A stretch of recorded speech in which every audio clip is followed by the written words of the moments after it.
محمد فرید خان پوچھتے ہیں میت کی قبر پر بیری کی ٹہنی رکھنا کیسا ہے یا کوئی اور سبز ٹہنی رکھنا کیسا ہے؟ کیا اس سے عذاب میں کمی ہوتی ہے؟ یہ بات ٹھیک ہے؟ جواب: صحیح بخاری کے اندر حضرت عبداللہ بن عباس رضی اللہ تعالی عنہما کی حدیث پاک موجود ہے، جس کا مفہوم یہ ہے نبی پاک صلی اللہ علیہ وسلم کا دو قبروں سے گزر ہوا۔ آپ صلی اللہ علیہ وسلم کو وحی کے ذریعے بتا دیا گیا کہ ان دو قبروں والوں کو عذاب ہو رہا ہے، تو آپ صلی اللہ علیہ وسلم نے کھجور کی تر ٹہنی منگوائی، اس کے دو حصے کر کے ان میں سے ایک حصہ ایک قبر پر اور دوسرا حصہ دوسری قبر پر رکھ دیا۔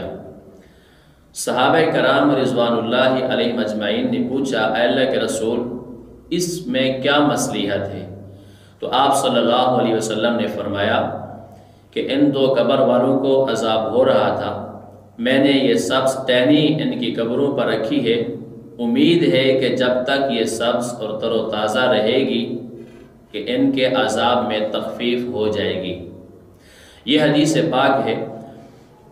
اب ہمارے معاشرے کے اندر لوگوں نے اس کو لازم اور ضروری بنا لیا ہے۔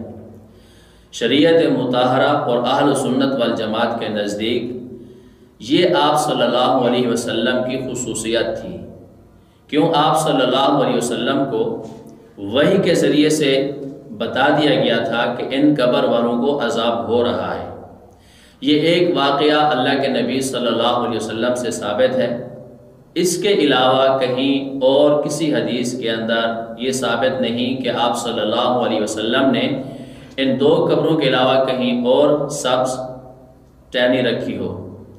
آپ صلی اللہ علیہ وسلم کے بعد حضرات صحابہ کرام کی جماعت ہے، ان میں سے کسی صحابی سے بھی یہ عمل ثابت نہیں ہے کہ انہوں نے بھی کسی قبر پر سبز ٹہنی رکھی ہو۔ لہٰذا اس سے اجتناب کرنا چاہیے، اس سے بچنا چاہیے۔